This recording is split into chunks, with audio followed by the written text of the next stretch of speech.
You're listening to the Huddle Up Podcast with Chad Jensen and Zack Kelberman. Join Broncos Country's deep divers at milehighhuddle.com and sound off. And now it's time to drop some knowledge. We are live. We're going to let it breathe. You know the drill, just for a second. Welcome in, everybody, to the Huddle Up Podcast, presented, as always, by Mile High Huddle, powered by Overtime Media. I'm your host, Chad Jensen, returned. With me, as always, my partner in crime. You know him, you love him. He is Zack Kelberman. Zack, we knew going into that Monday night show that there was a good chance my hotspot wasn't going to sustain. We gave it a whirl, and finally I was like, you know what, bounce out. Just let Zack carry it. And carry it you did, my friend. Good job the other night. Appreciate you. It's good to see you back, though. Obviously, like I told our audience, it's always best having us together, feeding off each other, bouncing off each other. It's just the way the show goes. But happy to see you tonight. Hopefully your internet connection's good. Yep. Everything's good. Everything's good. Nice. The internet's back, and I've got a new – and by the way, the Monday night thing, I don't want to waste time on the show, but the Monday night thing wasn't a problem with my internet. It was in terms of what you guys are perceiving because, you know, it's my internet. But it was actually – an outage from my service provider that affected 500,000 people. It was crazy. So anyway, tonight we've got a really cool show planned for you. We're going to talk about a couple of our favorite Bronco moments. Zack is going to share his top 5 Broncos moments from the 2015 season on. We'll see, depending on how much time we'll get to, I might talk about my favorite Elway moments from 83 on. Elway moments all time as a player, as a GM. We're going to get to a poll that we ran about wide receivers, the number one wide receiver all time. Some of you might think that's a boring topic, but based on the response and the voting, it's actually some there that Zack and I will discuss. But we're going to sink our teeth first and foremost into this PFF trope that came out about Drew Lock. But first, before we get into that, let me just dispense with a couple of quick matters of business. I want to grab a super chat that's stacked up here from our friend Mr. Boggins, and then we'll dive into the meat and potatoes of tonight's show. You guys make sure you're following the show on Twitter really quick, at Huddle Up Pod. You know the drill. While you're at it, make sure you're also following at Mile High Huddle. As long as you got those two clicked and followed on Twitter, you're not going to miss anything, from breaking Broncos news to keeping your finger on the pulse of the podcast in real time. If you're in a position, gang, gentle reminder, go check out huddleuppod.com. Get your swag on. Get yourself one of these hats. Get yourself a T-shirt. Get yourself a Mile High Huddle hoodie, a mug. There's a little something for everybody, male, female. Check that out if you're in a position. And if you're not, guys, we ask that you at least subscribe, especially on YouTube.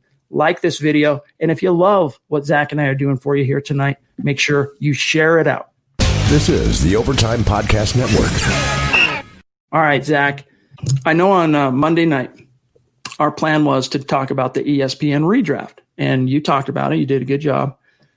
What happened the next day, yesterday, on Tuesday, is that Pro Football Focus had themselves a little round table. I can't remember the name of the podcast.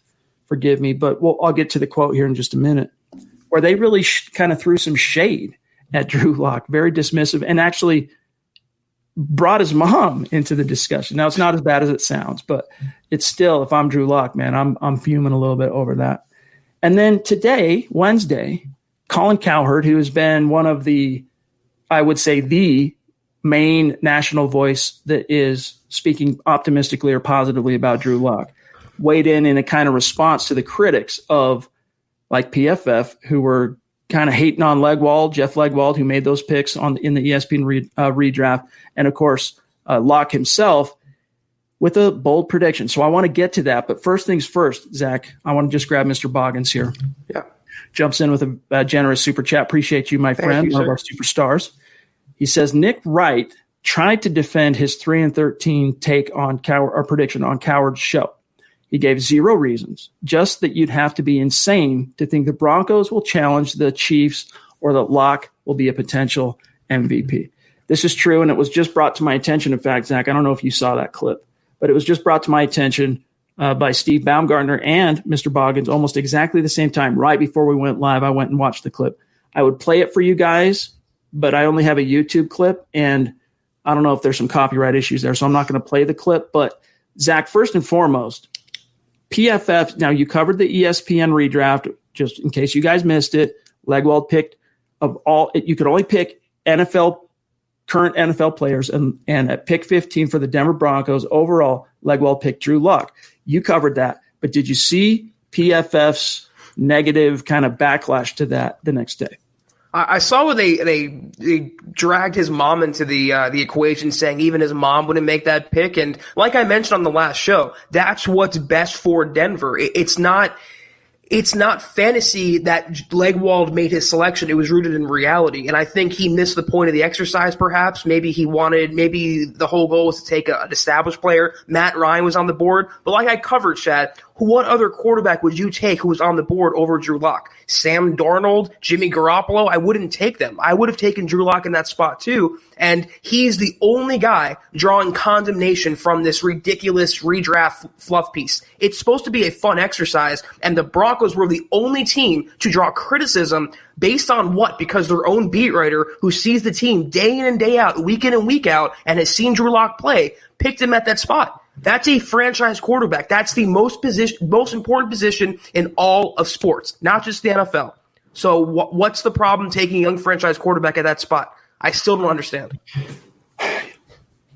I can understand why some people would be stunned that it was made, but if you actually give it some thought, I mean, there is a real argument to be made for and on behalf of Drew Lock.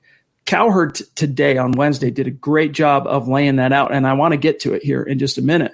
But first, Zach, before we move on from it, I want to read this quote because this is an argument that, frankly, to me, doesn't make any sense. So this is Pro Football Focus analyst. His name is Kevin Cole.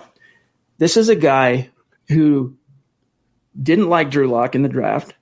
PFF as a site did not give Lock very positive grades last year. And again, the PFF does a great job with some of their advanced statistics, but from a grading perspective, as we talk about on this show all the time, they're so arbitrary and frankly often do not match up with what is actually, passing the eye test on the field. Didn't give Lock very good grades. So there's a little bit of a bias. There's a little bit of a kind of, as I call it, a reverse confirmation bias or an inverted confirmation bias. But let me just read you this quote. This is from Kevin Cole. Quote, I mean, for me, he's going to be more like in the bottom 5 to 10 at best for quarterbacks. If you think about Lock, he was a second-round pick. So that doesn't necessarily mean he's going to have a lot of success. He has 5 games under his belt. He had a couple of good games, but that's really not enough to go by. I want you guys to remember that. He had a couple of good games, but that's really not enough to go by. So I'm not sure what it is about Lock that people seem to be really infatuated by, but I think for Lock, he's really going to be near the end, and I probably even prefer most of the quarterbacks that came this year, at least the first rounders, over Lock. So it's really tough to give him that despite the young age, the 15th overall pick in this redraft, and despite the tools that he has, close quote. So Zach, on one hand, he's saying the sample size, not enough there. But then he says, I'll take the first rounders this year over Lock who haven't even played snap one yet in the NFL. This is an argument that collapsed in on itself because it's not based on logic. It's not based on rationale. It's based on bias. PFF, for whatever reason, has it out for Lock. So back to what you said, it really is a matter of hashtag let him hate. It's true. And you know what? Ryan Leaf was the number 1 overall draft pick. Brady was the 6th round draft pick. Why are we talking about draft status determining how good a quarterback can be? Drew Lock had a fairly small sample size, but he beat the teams that were contenders in that small sample size. The Texans, the Chargers, he beat the Raiders in the last game of the season. He ended the year on an upswing. He showed enough in those 5 games, and it's not homeristic. It's not being non-objective. It's not bias on my part to say this. He showed enough for the Broncos to be the Broncos' long-term quarterback. But to me, any credibility that PFF had, it's negligible at this point because they become such the end-all be-all to most media types. They become this sheep mentality where everyone takes them at their word. They left Justin Simmons, not to make it a non sequitur, off their top 50 list. They put up a top 10 follow-up list, and he wasn't on there. That's the number 2 overall rated safety by their measure, no less, and he wasn't on there. So it's not us saying this. It's not a theory. It's not imagination. There is an axe to grind against Denver, and PFF is leading that charge. It's just part of that national media that just has it in for Denver for whatever reason. James, well said here. PFF's going downhill, becoming very subjective with some of their stuff. They used to be good. They used to be very, very just scientific. It was driven by data. It wasn't driven by opinions. And I think Carl and Nick talked about this last night, and Carl was onto something, how that has kind of shifted. I think it does. Carl's is right on this, that it has something to do with how large their staff has grown. They have so many different, the old saying, too many cooks ruin the broth. Similar concept here is that there's so many voices now that it has diluted the product, and it's just not something you can trust anymore. But I remember I was there to witness PFF go from an obscure data website to becoming something that players actually coveted. I used to have players, probably like circa 2014, 2015, before teams started providing this information to the players, that would reach out to me privately after each and every game and ask what PFF graded them. What was my grade? It would contribute to their contracts, like what they could negotiate in free agency. And in fact, who was it today? I think I was on Bradley Chubb's Wikipedia working on an article that I was copy editing for Luke Patterson. And it references, not on the sidebar, what shows like accomplishments and official dates and accolades in school and stuff, but down in his 2018 season, it actually references that PFF had him as the number 82 overall, the number 40-something edge rusher. And I was like, man, you're going to put that on Wikipedia? Now, I understand that's not something Chubb necessarily controls, his own Wikipedia. We all know what Wikipedia is, but it's become PFF a much bigger thing in the zeitgeist of the NFL at this point. And I'm with you on that it's really losing its luster. Now, real quick, I want to say thanks and shout out Stu Zeus, coming in from way up high in the thin air of MHH Mount Rushmore to show some love and support. We appreciate you, Stu, each and every pod.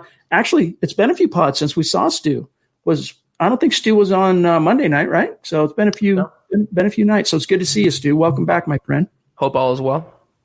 Indeed. And let me grab also, speaking of our superstars, George himself.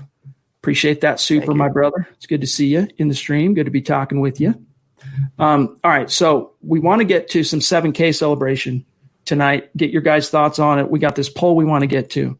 But, Zach, before we do that, I want to, and I know there's a couple other super chats. We'll get to them. Before we do that, I want to read – actually, now that I think about it, you know what I'm going to do on this? Let me see if it'll allow me to play it through the website. I think if it's played through a website, we won't have copyright issues. So bear with me one second. Let me pull this up, and maybe everyone can just watch this together. Okay, here we go. Let me unmute it. SBN thing got a lot of heat. The SBN thing got a lot of heat. Like people said, oh, it's ridiculous. Oh, it's terrible. It is what it is. It's a list. Everybody's got opinions. But the one thing I did think was interesting that ESPN got heat for, and I don't think they're wrong. I think the reality is nobody likes blowback. So people say things that are convenient or obvious, so nobody gets pushback. They put Drew Lock as the 15th player drafted, the Denver quarterback. Now, people were like, he's getting drafted over Matt Ryan, Christian McCaffrey, Michael Thomas, Sam Darnold, blah, blah, blah, blah, blah. I just want to remind you of something. And Joy and I have talked about this. Let's pretend we're all scouts here and we're trying to predict the future of athletes. So the last 2 years, a quarterback has won MVP in his second year. It should be 3 years, but Carson Wentz got hurt late in his rookie year. So let's go to Mahomes, Wentz, and Lamar Jackson's rookie year stats. Mahomes played in one game, no touchdowns, a pick, 76 quarterback rating. That was Mahomes' rookie year. He then won the MVP. So he did nothing in his rookie year. Carson Wentz, his rookie year, 16 touchdowns, 14 picks, a 79 passer rating. Barely completed 62% of his throws. The following year, leading candidate MVP until he got hurt. Lamar Jackson's first year in the league, 6 touchdowns, 3 picks, 58% completion percent, struggled completing passes, passer rating 84. They all made massive jumps to year 2 to not just be good players, to be MVPs, like the most valuable player in the league. So go to Drew Lock's rookie year, like Lamar Jackson, doesn't get a chance until late. his numbers over a 2-to-1 touchdown to interception ratio, 7 TDs, 3 picks, 64% completion rate, better than Mahomes, better than Wentz, better than Jackson. And his quarterback rating rounded up to 90. He's got better stats than all of them.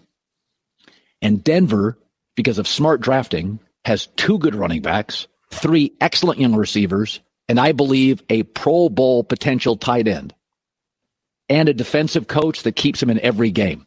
So I don't think Drew Lock at 15 is outrageous. Most of the list was just, it's a list. I think he's the pop guy in the league this year. I think Wentz popped, Lamar popped, Mahomes popped. I think it's him.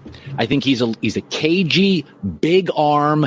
He's got a little Baker. He wants to ad-lib a little bit, but he's not quite. He didn't go into the weeds as much with some social stuff and some of his commentary.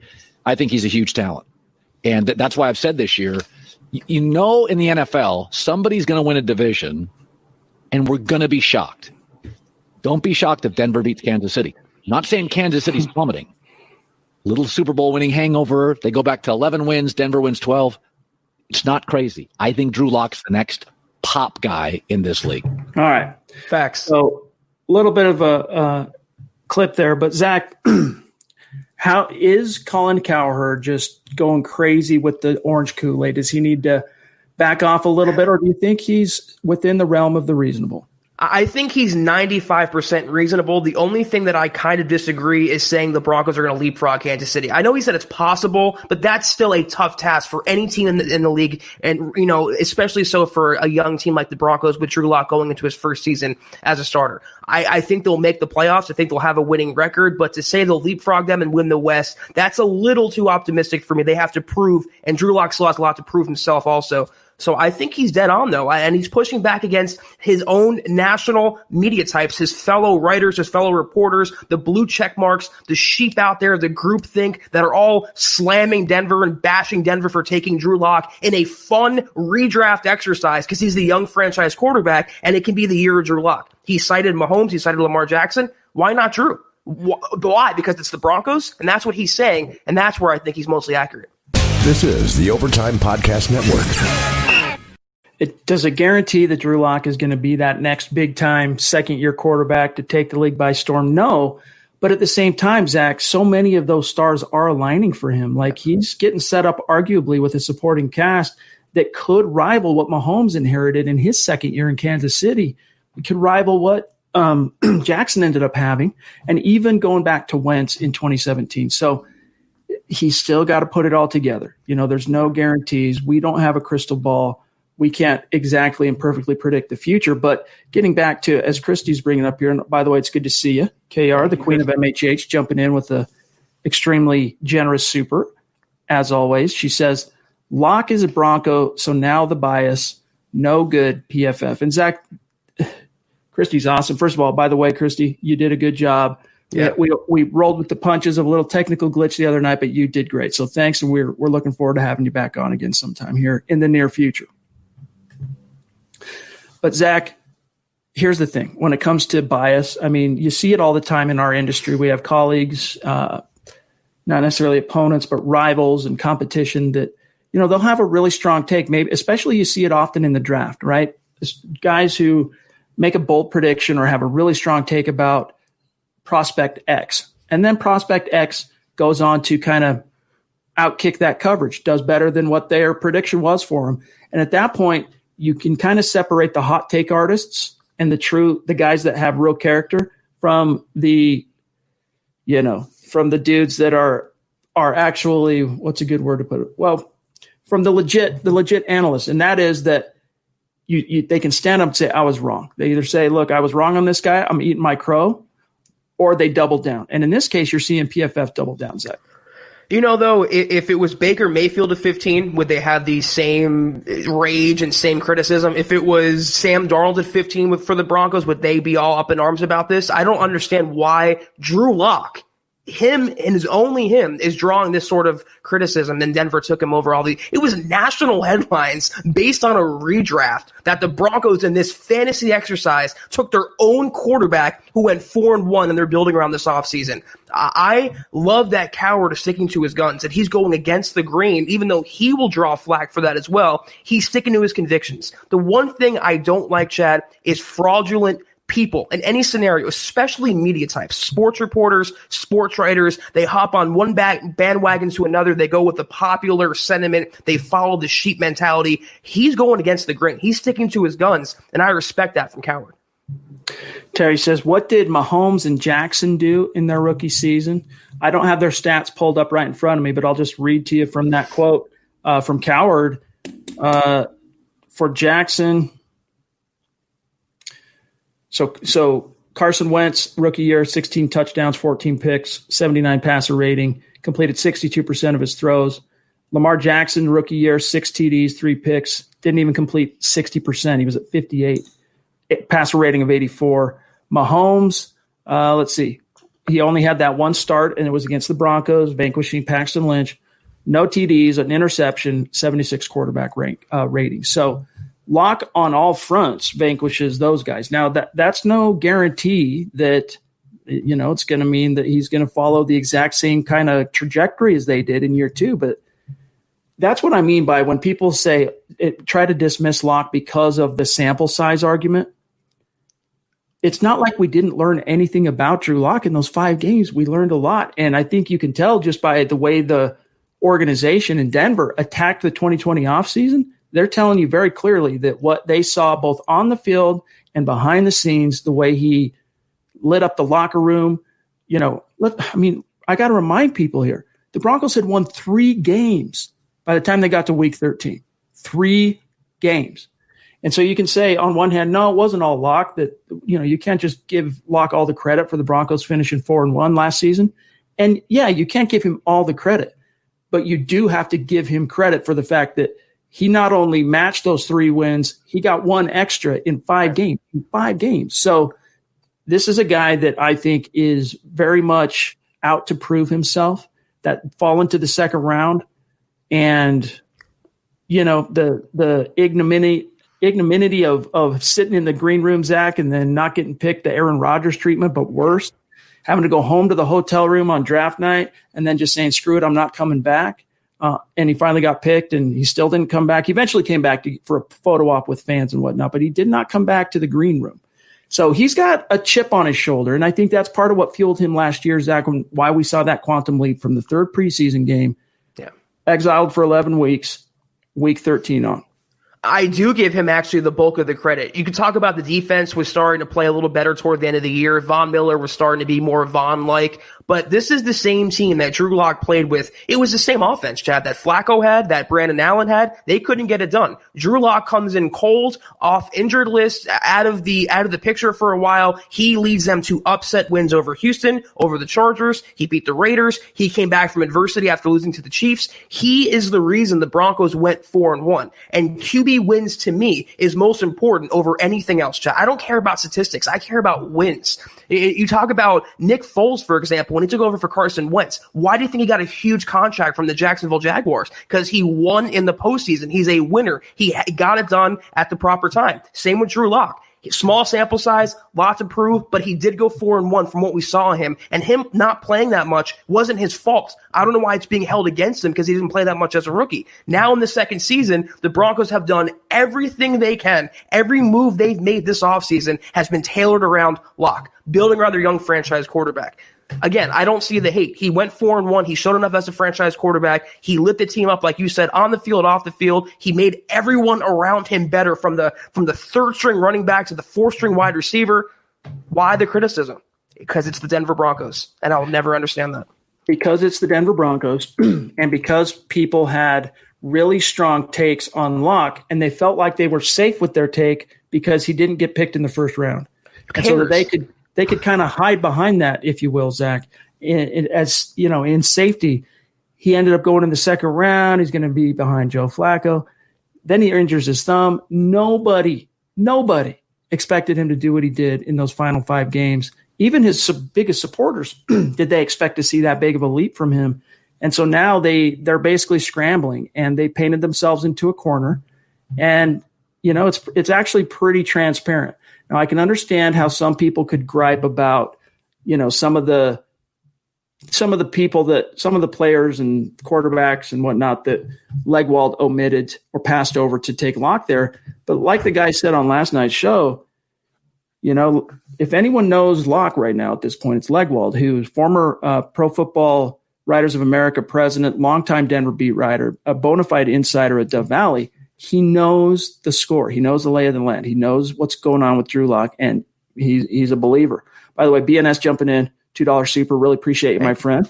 And it was good to hear from you also via that email. He says, Dak Prescott 4th, Wilson 3rd, Tom Brady 6th, doesn't matter. That's what I'm saying. Like, who cares about draft status? How many crappy quarterbacks went in the first round? How many great quarterbacks, like you just laid out, went in the later rounds? Draft status means nothing. The Broncos found over the years so many undrafted free agents that became stars. Who cares about draft? As long as you find good players, doesn't matter how or when or where you find them. All right, let's grab a couple of these supers, and then we will turn the page and get to our 7K week. Joseph Carson jumping in, $10 super. Appreciate that. My friend, he says, today was definitely a Wednesday. Thank you, sirs, for providing a much-needed distraction in this crazy world. Our pleasure, and thanks for joining us, man. You guys do the same thing for us, and you know that. Is it Wednesday, though? All the days just kind of meld together. It is Wednesday. Eclipse Stormborn, bona fide super chat, superstar, very generous super. Thank you. And it's good to see you, my friend. He says, happy hump day, priests and Broncos country. What is you guys' favorite Broncos tidbit that you would like to throw out there? Mine is, I like to remind fans that Shannon Sharp originally wore 81. I've been a fan since 91. Hashtag 7K plus. I like that. Plus. A Broncos tidbit that you'd like to throw out there. I got mine. I got a couple that I don't, that involve me that I don't like to talk about publicly. So when we finally do an event where we bring in, meet listeners and do all that stuff, whether it's at a Broncos tailgate or, at a Raiders tailgate when the Broncos are there, we'll figure something out. But either way, I'll share some of those details with you. But what do you got, Zach?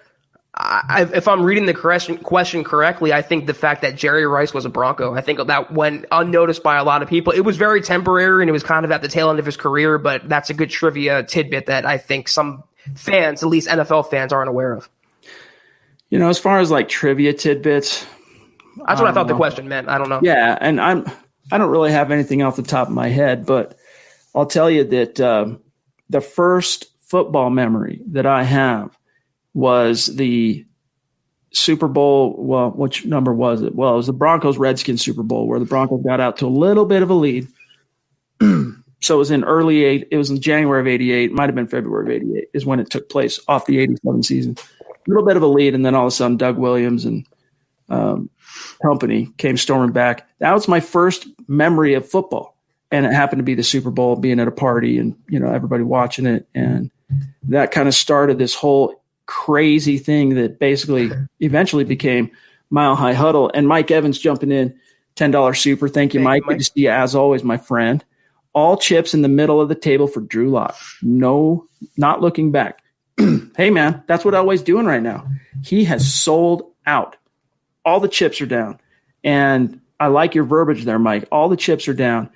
And, this, honestly, Zach, at this point, Elway's legacy as a front office GM hinges on whether or not Drew Lock can cash in all those chips right now. The bet pays off. He's got this year left on his deal, and then 2021 does John Elway. That's going to be more than enough time for Drew Lock to give the haters a little bit more than a 5-game sample size. And you know what? The same, like I mentioned on Monday's pod, the same people who are hating on him now will come flocking to the bandwagon when Drew Lock has ended up winning. And I hope by then, Broncos fans, Broncos players, and Lock himself, and even his mom push back against all these fake, phony, fraudulent types who are bashing him now and then want to root for him when he succeeds, because he will succeed, and he will make Nick Wright eat his words, just like Adam Rank did last year. 3-13 is ridiculous, Chad. I don't care who you are or who the Broncos have on their schedule. 3-13 is ridiculous. It's not going to happen. This is the Overtime Podcast Network. Yeah, it is ridiculous. Terry Proven, as always, up in Canada. Broncos country is not a geographic location. It is a state of being. Appreciate that, my friend. Much love to you as well. Here's Nick jumping in, letting us know, reminding everybody, excuse me, Locke got better year after year in college. And you could see how smart he was at this. That same progress showed itself from preseason until his week 13 start. FNW. Right. Hey, man. Maybe you can get a new hashtag going. But yeah, Locke did show progress. And he played – one thing people got to remember, he played in the Uber SEC, man, and on one of the worst teams that always comes up smallest in recruiting in the SEC in Missouri. So he had a lot of talent.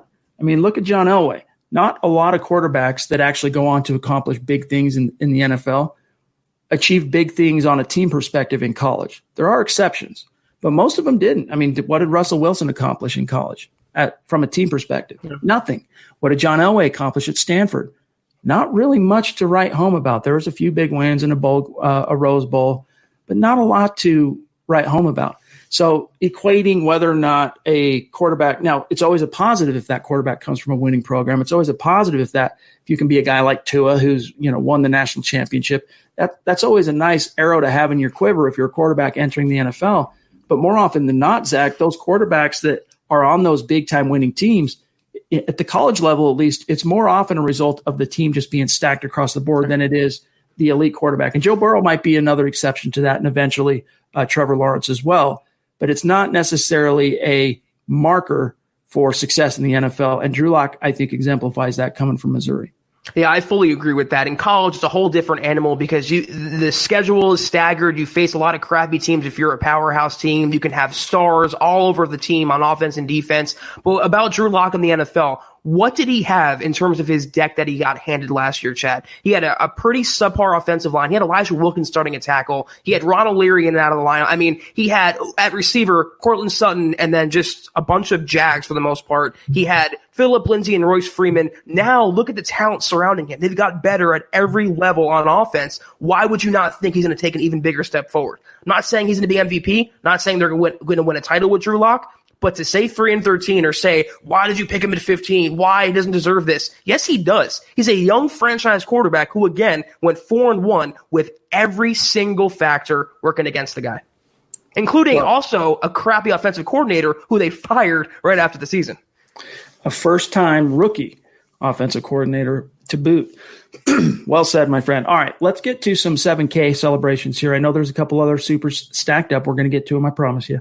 Zach, I'm dying to know what your top 5 Bronco moments are from 2015 on. Oh, man. Drop some knowledge on us. We'll just start with number 5. Okay. Lay it out there, and then we'll talk about it. Yeah, I really didn't do that. I put this not in order, and I haven't gotten much to work with since I started covering the team. They haven't made the playoffs. I've been on the beat. It's the Kelberman curse. I'm sorry for that. I will say though, start with 2017, that Cowboys victory week 2. That was one of the most dominant Broncos wins that I have seen since I started covering the team. Literally everything, they had a pick 6, they had touchdowns. Vance Joseph looked competent in that game. It was just a fun Broncos game to watch from 60 minutes, and we haven't seen that too often, Chad. Yeah, because, again, guys, if you put this within the scope of 2015 on, and so we can count the Super Bowl year, of course. Let's say post-Super Bowl 50. That was one of the most triumphant moments, and it actually gave Broncos country quite a lift. I mean, we were both covering the team at that point, and after Vance Joseph eked out that Week 1 win, having the time of his life, Shelby Harris tips the kick, and the Broncos beat the Chargers in Week 1. The next week to stomp the Cowboys, who I'll remind everybody that previous year had been a powerhouse with Dak and a powerhouse with Zeke, gotten into the playoffs. I want to say they got to the divisional round, if I'm not mistaken. And they were perceived at the time as a powerhouse in the NFL. They ended up having a really terrible year that year. And the Broncos, I think, beating the snot out of them in week 2 was a big reason why. They held Zeke to nothing in that game. It was like, 9 yards on 11 carries or something like that. It was just a wholly dominant effort. And yeah, I'm doing from 2016 until now pretty much. I'm not really counting. 2015 is too easy. Cool. They won the Super Bowl. True. So number 2, I'm going to say the Justin Simmons, Will Parks Saints walk-off blocked field goal return. That was, from a football fan standpoint, that was one of the most exciting plays I've ever seen. 2 rookies making a huge impact, Gary Kubiak's last year, Chad, to win a game like that in New Orleans, in the Superdome, on that degree. It was just phenomenal. Yeah, I mean, you had Trevor Siemian dueling against Drew Brees. And the Broncos, took a little gift from the football gods there at the end on a play that you don't often see in the NFL. But yeah, that was a very iconic moment, not in terms of grand scheme of things, Broncos history, but from this small window of time that we're talking about, which has been one of the worst from a winning perspective in the team annals, right? All time, 3 consecutive losing seasons, 4 straight years without the playoffs. So this is an unprecedented 4-year period for the Denver Broncos that we're talking about. So we're celebrating here and talking about Zach's moments, the things that you can hang your hat on if you're a Broncos fan. So I agree with you. That was an iconic moment of this little 4-year era. Yeah, that was you started to see Justin Simmons. You saw his potential. His star was starting to shine, and he's making plays always around the football. That was a real great game. Moving on to number 3, though. Locke beating the Texans last year. I mean, that was a statement win for a rookie quarterback. It was just a dominant effort for me, beating a contending team the way they did. The entire Broncos team looked much different. I hadn't seen the Broncos offense look that energized since I watched Peyton Manning captain the Broncos in 2015 and before that. So great game. And you saw Drew Lock take that franchise quarterback mantle by hold and extrapolate that over the course of his remaining games. It wasn't just Drew Lock and the Broncos blowing out an opponent. It was Drew Lock and the Broncos making history, in fact, because not only were the Houston Texans a playoff-bound team by that point already, but they were the AFC South champs. I mean, they're the champs. And Drew Lock basically blew them out of the water. By the end of the second quarter, it was over. And not only that, Drew Lock became the first quarterback in the modern era since the Super Bowl became a thing. All right, that's a long time, more than 50 years. The first quarterback ever to go on the road for the first time and pass for over 300 yards and 3 touchdowns in the process. Never been done before. So I would agree with you. Iconic, watershed moment for the team. Yeah. And hopefully, as the way we're viewing this right now, a harbinger of things to come. I'm going to move on to number 4, Chad. This was an easy one for me, firing Vance Joseph and then subsequently hiring Vic Fangio. Not only do you cut bait with one of the worst coaches of all time I've ever seen in any capacity, you hire a defensive, I think a mastermind, a guru who was the perfect man for the job to get the culture right, to get the team whipped back in shape. And you saw it take hold last year. They didn't have a winning record. It didn't go according to plan, but 7-9, considering the circumstances, Vance would have never done that. In fact, he didn't do it. He didn't have the capabilities. They gave him an extra year too long, but finally Elway had enough sense to cut bait when he did. And not only that, they didn't hire Mike Munchak. They didn't hire Zach Taylor. They hired a respected guy who earned his dues and was made to be a head coach at this point in his career. Unfortunately for VJ, Elway was really brokenhearted that it didn't work out. And even when he did have to fire him that morning on Black Monday, they call it, and then come out 2 hours later and talk about it to media, he was really crestfallen for obvious reasons because he had become friends with Joseph and he had believed in Joseph. And he said, Vance is a good man. And he is. And I think that if Joseph would have inherited this job at just a slightly different point in time on the continuum of Broncos football, he probably would have had a lot better success. If he would have stepped into a situation, for example, like Mike Tomlin, who steps in, and I'm not just saying that for obvious reasons, but a young first-time head coach coming into a new situation with a established quarterback. If VJ would have inherited a team with an established quarterback, Tomlin had Ben Roethlisberger, who had already won a Super Bowl by that point in his career.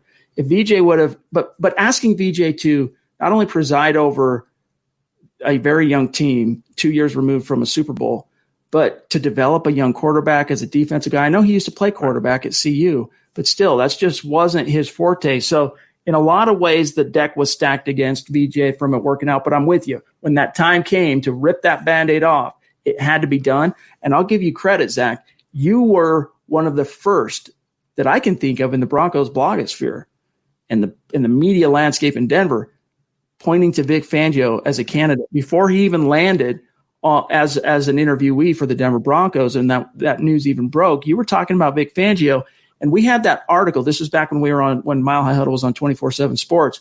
We had that article that had a list of coaches, candidates for the Broncos head coaching vacancy. Over 1 million people read that article, and Vic Fangio, of course, was added to that after you really put him on the map in terms of our consciousness, our perception of the situation.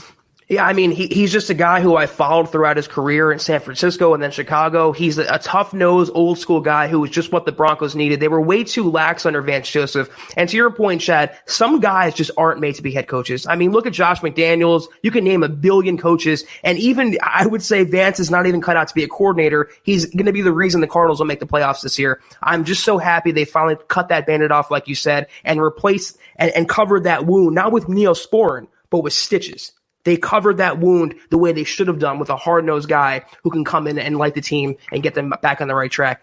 I'm going to close this out, though. This is pretty much an easy declaration, getting Locke in the second round. Franchise quarterback, finding him at 42 overall. You didn't, panic and get him in the top 10. You didn't take him too early. You let the board fall to you. And to get your franchise guy in the second round for pennies on the dollar, having him on his rookie deal, and you build a Super Bowl, eventually caliber team around him, how do you hate on that? And that's why I push back against the criticism that he shouldn't have been at 15 because he was a second-round pick. That's actually a credit to the Broncos for getting him in the second round. You don't get many franchise guys that late. Look at all the first-round busts there have been, including, I think, Joe Burrow's not going to live up to his expectations in Cincinnati. He was number one overall pick. So getting your guy at 42, Chad, that was number one for me. And also, knowing what they know now about Drew Lock, do you think Drew Lock would have gotten past the Broncos at 10? No. You don't wait to get franchise guys. If the Broncos knew then what they know now about Locke, and I know that's, woulda, shoulda, coulda type stuff, but still, they don't trade back to 20 with Pittsburgh and take Noah Fant and then wait again and take Dalton Risner at 41, then take Drew Lock. They take Drew Lock at 10, which actually goes to and speaks to the very same issue with ESPN. Knowing what we know now about Locke, there, I think, are quite a few teams that would have taken him in the first round in 2019 if they could have a do-over, Broncos included. So putting him as the number 15 overall player selected in a fictitious fantasy land redraft is not as out of the box as you think. But that, by the way, I agree with you. That has to be the turning point moment for this franchise. Post Super Bowl 50 is the Drew Lock draft pick. Well done. Let me grab this real quick from Mark, who's been waiting patiently like a good boy. Appreciate you, my friend. Very generous super chat. What's up, my guys? Hashtag horse. What rhymes, doodle-doo, Lock, leave the kid alone, let him play. My God, he is our franchise, no matter what. Hashtag Garrett, middle name is Toilet Bowls. Hashtag Football Priest. Hashtag Chad Gangsta. Hashtag Uncle Zach Perna. Hashtag Brandon is a dad Perna. That's right. That's right. We knew that Brandon was broke the news to us when we had him on the podcast, whenever that was. I don't even remember, that they were expecting. And of course we kept that under our hat. We're not going to tell anybody. And he just, of course, announced that not too long ago. So it's congrats to him and his wife. And it's going to be cool to see how that little girl, I'm pretty sure it's a girl if I'm not mistaken, is going to end up being a little YouTube star on That's Good Sports, I'm sure. Yeah, and I just had two honorable mentions, though, to add to my list, Chad. Yeah, Let me just really quickly. The Aqib Talib Michael Crabtree feud, the chains match, that was just so fun and so entertaining. That was pure theater. And not only did he do it once, he did it twice. Even Crabtree taped the chain to his chest to make sure he wouldn't snatch it, and Talib still did. I love Talib when he was a good player in Denver. When he was relevant before he fell off, he was just so fun to watch, Chad. Speaking of fall off, I loved when they finally beat the Patriots in the AFC title game 2015, leading to the Super Bowl. The whoever it was covering the game, was it ABC? No. Or excuse me, it was CBS, I think. Anyway, they had the whole stage on the sideline, and they call Talib up after to celebrate, and he's just on seventh heaven, just having a good old time. And he jumps onto the stage and falls off the back of the stage and pops back up. And Talib, he is one of those guys where When things are going good, Right. he's a guy you want to go to war with. He's a guy you need to have around when you're going to war. But if things start getting a little dicey and it's not perfect sailing, and that's not to take away from him or say that he wasn't a tough or isn't a tough player. Very physical, very tough, underrated in terms of his football IQ, extremely smart corner. But just from a what's a word to put, social aspect in the locker room, when things started turning south, he's a guy that can kind of accelerate things. So the Broncos had to move on from him, but they got 4 excellent years out of him.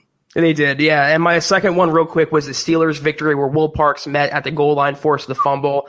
Great game, just came down in the last minute. I think Shelby Harris, he had the pick in the end zone to seal it, if I'm remembering the same game correctly. Yep. That's just 2 watermark plays right there, and it was fun to watch for me, Chad. We haven't had many fun games let's be honest, last 3 years, and that was definitely one of them. Yep. Shelby Harris, again, he's got that clutch gene, man. When the chips are down and someone needs to make a play in the, usually it's on the last possession or, walk-off kick, whatever, he finds a way to make those plays. Joe wants to know here, he says, hey, guys, love your content. Appreciate that. I've wondered this for a while, but was Locke known in college for the same work ethic he's shown in Denver so far? I didn't hear much about his intangibles coming out. His intangibles were never really in question coming out. From a work ethic perspective, I don't know that there was a lot talked about in terms of him being a really an inordinately hard worker, but there was never any question about his work ethic that I can recall, Zach. Yeah, he wasn't Paxton Lynch playing World of Warcraft and GTA in his free time. He was getting it in, and he was dealing with a lot of turnover in Missouri, but he was always known as a gunslinger. He was always known as a guy who lived and breathed and ate and drank football, and that carried over into the NFL. All right, James jumping in from across the pond, supporting the channel as always. Appreciate you, James. Thank you, James. He says, my biggest takeaway from the Cowherd VT, he really believes in the rebuild and in Denver's recent drafts to build around Locke. Well run operationally. Indeed. And that's an excellent point. And it speaks to when you hear me say that the stars are aligning for Locke, comparing it to what Patrick Mahomes inherited in 2018. Very similar. I mean, the Broncos rebuilt the interior of the O-line. You've got 2, I'm not trying to make an indictment conversation or create an indictment conversation on Garrett Bowles, but you've got 2 veteran now offensive tackles. That's as optimistic as I'll say about Bowles, and a rebuilt interior. Why is that important? Locke, like most quarterbacks, especially young quarterbacks, their Achilles heel is interior pressure in their face. So you got Reisner, you got Cushenberry, and now you've got Glasgow, and they're going to keep that pocket stable for him to step up and make his throws. All Bowles and James have to do is run those edge rushers around the edge and let Locke step up and make those throws. So that's just the O-line. Then you look at the skill positions, Zach. You look at what the Broncos did going out and drafting Jerry Jeudy.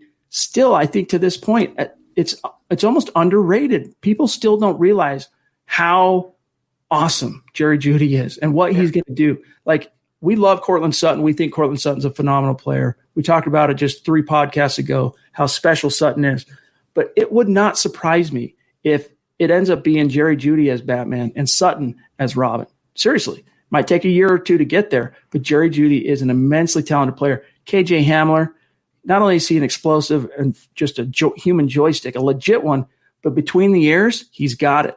Extremely humble, extremely smart, and it's just going to be fun to see how it all comes together, especially you look at the tight ends too. Noah Fant, you got Albert O, who can run sub 4.5 as a tight end. So you've heard me say it before, Drew Lock in 2020 is loaded for bear, and that's one of the reasons why Cowherd is, really high on him. Then you have Melvin Gordon. Then you have Phillip Lindsay. I mean, from literally every position on offense has been upgraded from last year when Locke went 4-1. And speaking on James's point, it's on Locke as well to not throw off platform, to not throw off his back foot, to step up in the pocket. He will learn how to do that. It was his only flaw, I think, last year. But I was actually going to put on my list the shift in thinking that Elway has done the last couple years, going from taking chances on high ceiling, low floor prospects, projects, unproven players, and positioning them with Band-Aid quarterbacks like Joe Flacco, Case Keenum, Brock Osweiler. He went away from all that. He went from 4-year players, team captains. He got his young franchise quarterback. And Elway leaned on, most importantly, those around him, Chad. Matt Russell, his scouts. He trusted other players and other people in the facility to make decisions. He didn't just hoard it for himself. So that the shift in paradigm in Denver the last couple of years, it's no coincidence as to why they've knocked the 2018 draft class, 2019 draft class, and the 2020 draft class out of the park. Well said, my friend. Yeah, that 2015 season with Peyton basically playing with half his body tied behind his back, it really was seductive and alluring in terms of convincing Elway that by virtue of his defense, his prowess in building a defense, that the Broncos were year in and year out one middle-of-the-road quarterback away from winning it all again. Yeah. And he couldn't have been more wrong. That was a GM underappreciating Peyton Manning's role in that Super Bowl 50 World Championship and how important it is to have the right guys at the right spot. And that's not to say that he ignored the quarterback position. He did swing for the fences, but Paxton Lynch was just – that set this franchise back 3-4 years. By the way, our friend Larry, Broncos fan number 24 on YouTube, jumping in. Thank you, $10 super. Appreciate you, my brother. He says, I tweeted a YouTube link of Nick Wright defending Mahomes going into his first season as a starter unknown. The hypocrisy is amazing. It'll make Zach lose his mind. Larry, if we weren't quite so far into tonight's podcast, I would maybe go find that and play it, but we'll check it out and then holler back at you on that. But it doesn't surprise us. He's a Chiefs fan. I mean, what else is he going to say at this point? And I'm not going to lose my mind because, again, embrace the hate. Let them all hate. And by the end of the year, again, I'll say this for anyone who missed it on Monday's pod, on the bandwagon, there's no forgiving, there's no forgetting, and there's no vacancy to hop on the Broncos train. You have to be with them during the Flacco years, the Paxton Lynch years, the Trevor Siemian years. You can't hop on now when they finally have their young hotshot quarterback. Let them hate. Joe wants to know, what's your guys' opinion on the CeeDee Lamb versus Jerry Jeudy debate? Who do you guys have rated higher on your board? So I was a CeeDee Lamb. CeeDee Lamb was my number one wide receiver this year, but it was pretty close to Jerry Jeudy. When it's all said and done, I think they're both going to have excellent NFL careers. Yeah. CeeDee Lamb, I think, is just a little bit more of an explosive player. Jerry Jeudy, not to say that he's not explosive, but they're going to both end up having really productive careers. CeeDee Lamb steps into a situation where he's got a little bit more of an entrenched starter in Dak. Right. Jerry Jeudy gets to benefit from a young offense on the rise, on the come, building rapport with Drew Lock. So it's anyone's guess to figure out which one of them kind of breaks out first. But I'm going to take Jerry Jeudy just because I think the Broncos offense is going to be fire this year. Yeah, I'm going to say that, like you said, Chad, you said it perfectly. CeeDee Lamb landed in a better position in the short term. He's just surrounded by more talent. Amari Cooper, Michael Gallup, Ezekiel Elliott, Dak Prescott. But then you have Jerry Jeudy, who has, I think, a good chance as the years go on and he develops with Drew Lock, playing opposite Cortland Sutton, to make his bones as well. They're both great receivers, and I think they're better looking back on it for Denver or for the Cowboys than Henry Ruggs was. It wasn't a debate as to it was Ruggs versus Lamb or Ruggs versus Jeudy versus Lamb, the top two receivers. You can't really go wrong, though. And for the Broncos to get Jeudy at 15, not having to trade up, not having to move around, that was a great pick in itself. Yep, and it was the guy that they wanted all along, and that's actually something I believe.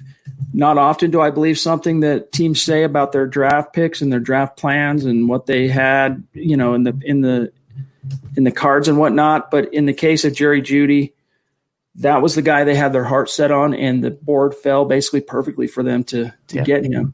Austin H., we didn't forget about you, my friend. Appreciate that super Thank chat. You, Austin. He says, love the Broncos content, you guys. Always look forward to these. Keep up the good work. We as fans appreciate it. Hey, man, that means a lot to us. Thank you, my brother. We appreciate you awesome. Guys. We're getting right up close to it, so let me grab these supers that have stacked up, and then we'll get to this poll. And then we'll bounce out of here for tonight. James jumping back in. Gosh, appreciate you, James. Thank you, James. He said, said it before, Locke oozes leadership and intangibles. He has it. Everything I've read and seen, so promising. Hashtag that's my quarterback. Hashtag Broncos world. He does, man. He has it. And that's one of the things that, honestly, I think was perhaps slightly underappreciated were his intangibles. It's not that no one knew he had the intangibles, because anyone you talk to, if you're a scout on the draft trail and you're talking to players, you're talking to coaches, I think they all knew full well how magnetic Drew Lock was to his teammates, what kind of a leader he was, what kind of a friend he was. But I still think the Broncos had to have been surprised at how quickly a rookie quarterback in week 13, after that first win, man, that team just galvanized around him, and it's his team now. Like, there's no ifs, ands, or buts about it, and especially after beating the snot out of Deshaun Watson and the Houston Texans on the road. Like, that was, I think, the watershed moment, which is appropriate why you listed it on your list, Zach, where the veterans who are, let's face it, very skeptical of any quarterback not named Peyton Manning up to this point, that's where they said, okay, yeah, we can get behind this dude. It's also, I think, for Broncos fans and Broncos players, a lot of recency bias. When you have quarterbacks like Joe Flacco running around and not doing anything, and when you have Kevin Hogan throwing hospital balls in preseason, you tend to get fired up when you have a young guy coming in, and that's exactly what happened with Drew Lock. Players were running harder, they were running faster, they were playing with more intensity, more passion. It literally was like a shot of Narcan into the Broncos, if you want a collective body, to put it that way. And that's what Drew Lock, he made Devontae Booker a better player. He made Tim Patrick, Deshaun Hamilton better players. He made the offensive line. He made Garrett Bowles look competent. What other quarterback has done that since Bowles was drafted? Zero. That's the power and the allure of a franchise caliber guy. Yep. The tide that raises all ships. Right. Let's grab a clips. Very generous of you, my friend, to jump back in. Hope things have calmed down also in your neck of the woods a little bit, and allowed you to kind of take a breath there. He says, ultimate Broncos moment was the first Super Bowl win. Proudest Broncos moment was Terrell Davis breaking 2,000 yards rushing. Favorite 2019 moment, the Reisner-Lindsey midget toss touchdown, LOL, hashtag embrace the hate, hashtag 7K plus, 8K on the way, and state of being. That's a great point, Eclipse, because Philip Lindsay has become like a folk hero, right? He's like, content articles, it can be like what Philip Lindsay had for breakfast is going to get 10 times the page views at milehighhuddle.com than like breaking news, Draymond Jones, said XYZ. Philip Lindsay is already a legend in Denver. And so it was cool that moment with Reisner included him, but Reisner basically hog tossing him across the goal line. I mean, I still every once in a while just go back and watch it just to marvel at the awareness, first of all, of a rookie left guard doing that in week 3, his third NFL game, and then just the grit and the drive to make it happen. And, of course, Broncos end up losing that game in Green Bay because Joe Flacco is just a horrendous quarterback at this point in his career. But still, good point there, I think, Zach.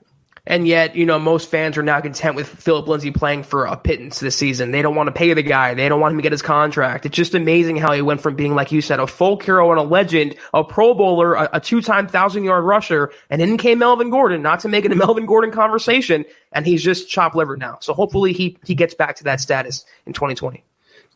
Our friend Dale, man. So you might not see him for a few pods, might be a week or two. He's got things cooking. Things are happening for him out there in Hawaii. But when he is on the live stream, he is showing the love. And Dale, that's just very moving to us. We appreciate you, and you know that. You've got some masks coming your way for you and yours, FYI. Be looking for those here in the very near future. Mile High Huddle face masks. He says 1998 versus the Cowboys, triplets of Troy Aikman, Emmitt Smith, Michael Irving. Terrell rips a 63-yard touchdown. Very next touch, a 59-yard touchdown. 12 minutes in, TD had 140 yards rushing and 2 touchdowns. Broncos 42, Dallas 23. Quote of the week, no forgiveness, no forgetting, no vacancy. Zack Kelberman. Facts. Awesome, Dale. And that was a huge game, dude. That was a huge game. And, of course, it was the Broncos beating what was a dynasty team as a new dynasty. And you're always going to wonder how long the Broncos could have kept that thing going if Elway doesn't decide to retire after Super Bowl 33. But that was his last stand, that 1998 season and then the ensuing Super Bowl. But that was a big-time moment. Very symbolic for the Broncos, too. Yeah, and hopefully we get back to not reminiscing from 20 years ago. Hopefully we'll have some new memories to talk about fairly soon with Drew Lock and the new age Broncos offense coming to form. Amen. All right. You know what? We might go a little bit over on tonight's podcast. I doubt that's going to break anybody's heart, and not ours, obviously. We're happy to do it, but we got to grab these supers, and then I want to talk about the result of this poll because I forgot to do it Sunday night, and then Monday we had the problems with my stinking internet, so I want to get to that. Larry jumping back in, showing some love again on Super Chat. Appreciate you, bro. Also, PFF pre-draft had Will Grier rated higher than Drew Lock. FYI. Ha ha. Hey, good point. And thank you for showing that. That's what I'm saying, dude, is these guys paint themselves into a corner with a really bad take. And the guys that you can trust stand up and take accountability and say, look, we're wrong. Lock's the truth, or he appears to be the truth. Looks like we're probably wrong on that. Or they double down. And that's PFF at this stage has decided to double down, thus exposing them in that sense for being it's very hackish type behavior, Zach. It's because they lean too much on the analytics and the data and the numbers and the science. This isn't a chemistry experiment. You can't do that. You have to look with your eyes and what your brain and what your gut tells you, and they would know that Drew Lock was a better prospect than Will Grier, regardless of what they did in college and contingent on where they went into the NFL. And this is why, Chad, like we mentioned, PFF, not to crap on them, but they've kind of gone downhill, at least in terms of credibility from NFL fan bases, because a lot of, like I said, the groupthink and the sheep are taking them to be the end all be all because they have numbers on their side. Who cares about numbers? I care about what I see and what I feel. I trust my own eyes. And I think a lot of NFL fans, especially Broncos fans, are leaning toward that metric more so than what the numbers say. Well said. KP jumping in, $2 super. Appreciate you. Thank you, Kevin. My friend, he says, great show, fellas. #love. All right. We appreciate that, my brother. Pobby also showing some love with a very generous super chat. Thank you, Pobby. Appreciate you, my friend. She says, awesome podcast. As always, guys, go Broncos, rocking the mug, rocking the T-shirt in the profile pic. We love seeing that. It's good to see you, Pobby, and thank you. All right, let me just see here, make sure I'm not missing anybody. Couple stacked up here. Stu jumping back in. Wow, thank you, Stu. Zeus. Man. Zeus McPeak, you guys rock. Can't wait for some football. Amen. I know, man. I was just complaining the other day, Zeus, actually it was today. I was complaining about how much I hate June because it's literally the worst month on the NFL calendar. As a football junkie and a football nerd and a guy that, makes a living doing Broncos content and covering the NFL, I just hate June because we're no strangers to sitting down and figuring out how to come up with ideas and things to write about, but I hate having to really go deep into the well. I like to have enough happening where inspiration is flowing. There's a pipeline of things happening and information and whatnot. And June is just the worst. Even in a non-word that shall go unmentioned year, like a traditional NFL calendar, Zach, minicamps end, a mandatory minicamp ends usually the second week of June. Yeah. And you go second week of June till end of July, nothing. And that's basically what we've been doing now since the draft ended. Yeah, but you know what, though? I think and in this year specifically, we've had no sports for 3 months now. We can all wait till September. And at least we have knowledge and comfort in knowing that there's going to be an NFL season this year. It's not going to be scheduled, rescheduled, postponed, canceled. We know we have that to look forward to. But I agree, September cannot get here soon enough. This was an iconic moment, and it still gets my gourd that he let Watson tackle him. He just didn't know. He just thought he was home free. And Ben Watson, with the hustle play of the freaking decade, crosses the entire distance, bridges the gap, and Champ Bailey, frankly, is lucky that wasn't a touchback because it almost was. There's an argument to be made that it was. But I agree with you. That was a very symbolic moment because Brady had yet to lose in the playoffs in his career when that play took place. Divisional round, Broncos defeat them and go on to lose to an upstart Ben Roethlisberger and the Pittsburgh Steelers in the AFC title game, thus ushering in the Jay Cutler era and the end of Jake Plummer as we knew it in Denver anyway. But all right, one last thing, and then we're going to I want to talk about this poll. one of our bona fide Super Chat superstars and Mount Rushmore members. Appreciate you, David. Thank you, David. Jumping in with the $10 super to say, my favorite memory is when Elway has the helicopter dive in the Super Bowl versus the Packers, and then Mr. Bolin saying, this one's for John. I agree that both very iconic, and I think I speak for all of Broncos country. When Super Bowl 50, Broncos beat the Panthers, I didn't see it coming. Like, I thought John would stand up there and say something, bloviate basically in celebration of winning it all and all. And he gets up there, and the first thing he says, he hoists the Lombardi. This one's for Pat, and he screams it with such like emotion and just triumph and all. It was just, I got chills, dude. Yeah. I really got chills, and that's as a guy, that has basically become numb to. I'm not a guy that. I've talked about this on the podcast before. I used to be a guy that when I watched my team play, dude, I'd literally feel my adrenaline pump. And like, I would be so locked in. The stakes couldn't have been higher. If they won, I'd have a great week. If they lost, sure enough, I'd have a crappy week. That's who I was for a long, long time. Covering this team for as long as I have now, it kind of forces you to disassociate if you're going to be good at your job. But still, Zach, that moment, this one's for Pat, iconic. I think you nailed it with the triumph. I mean, that was one of the biggest upsets in Super Bowl history, and that was Elway's highlight peak moment as a general manager. He had won as a player, but he had been unproven to that point, or at least unaccomplished on a national scale to that point as a general manager. And for him to hoist the Lombardi after Von Miller just wrecks Cam Newton's career, and it's one of the biggest upsets. And to say that for Pat Bowlen, Chad, I mean, like you said, chills and goosebumps, I think was the resounding feeling throughout Broncos country. Okay, let me grab this poll real quick. I want to get your thoughts on it. We need to talk about it really quick here. So we got a little bit of blowback. I actually had several.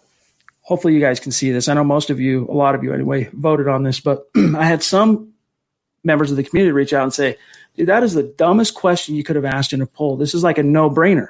But as you can see, it's not quite a no-brainer. There's a lot of people that did not vote for Rod Smith as the number one all-time wide receiver in Broncos history. Rod Smith did get an overwhelming majority, 71%. But 26%, Zach, of people say Demaryius Thomas is the Broncos' greatest receiver all time. So my question, and then, a vote or two for Vance Johnson and a vote or two for Lionel Taylor, both of whom have their place in Broncos canon. But my question to you on this is, do you think this is just a generation gap? This is people who don't remember the 90s, don't remember the early 2000s, and the last thing, it's a kind of a recency bias type thing? Yeah, I was going to say it's the younger generation, Chad. You have to remember, a lot of people became pseudo Broncos fans when Peyton Manning signed there, and Demaryius Thomas had a ton of success under Peyton Manning. So absolutely, not a lot of younger Broncos fans maybe remember Rod Smith or appreciate how good he was, but they all saw Demaryius Thomas, starting with Tim Tebow even, taking that long pass to the house in the playoffs. I mean, that was just his first iconic moment. He had a great career. I would still give it to Rod Smith, though, but absolutely generation bias, I would say. I mean, Rod Smith is the man, and I wanted to talk about this on tonight's show just so that I could share my appreciation for Rod Smith, because he's another one of these guys that unfortunately is suffering from the Bronco bias in the Pro Football Hall of Fame voting committee. He's a guy that should be in the conversation, but he's not even in the conversation. He's not even mentioned in that. As a guy who went undrafted, former college quarterback who converted to wide receiver to try and stick on an NFL roster, to go undrafted, to win 2 Super Bowls, back-to-back, multiple Pro Bowls, and eclipse 10,000 career receiving yards. If that's a Dallas Cowboy, if that's a Green Bay Packer, if that's a New York Giant, if that's a Pittsburgh Steeler, my dude is in the Hall of Fame.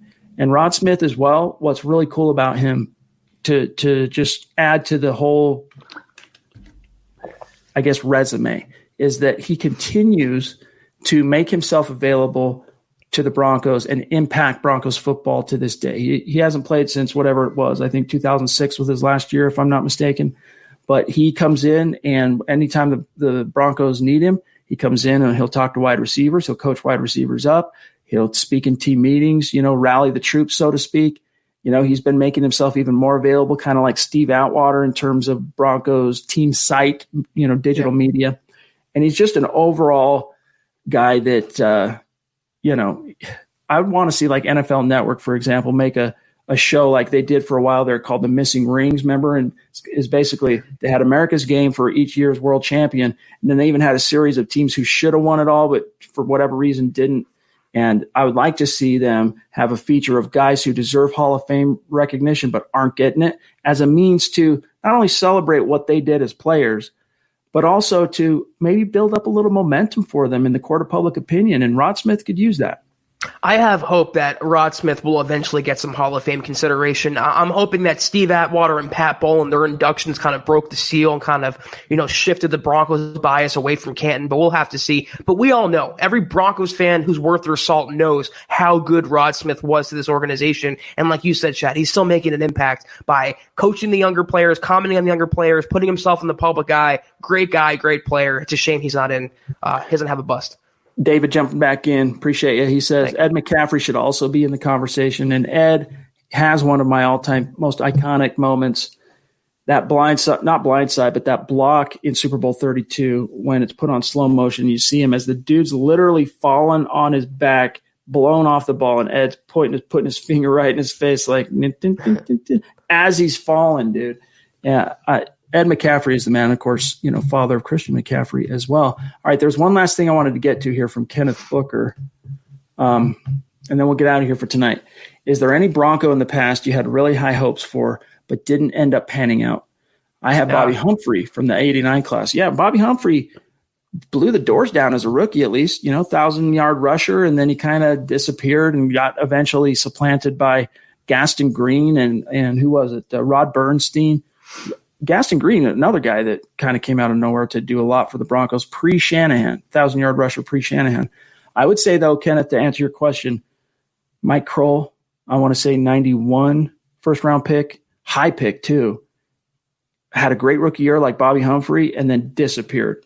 So Mike Kroll for me would be one. But Zach, I'm sure there's quite a few you can think of since you started covering the team. Yeah, there's more, I think, misses than hits, at least in a certain time span. But Paxton Lynch, I didn't have super high hopes for the guy, but I did not think he'd be that bad, end up crying on the bench before he gets cut. So Garrett Bowles, who an extent, he was going to be the franchise left tackle. They passed on Ryan Ramczyk to select him. There's some other types as well. Royce Freeman he hasn't really panned out. Jamarcus Walker hasn't panned out. There's a lot of players, I think, in recent years who did not just cut it for Denver. Well said.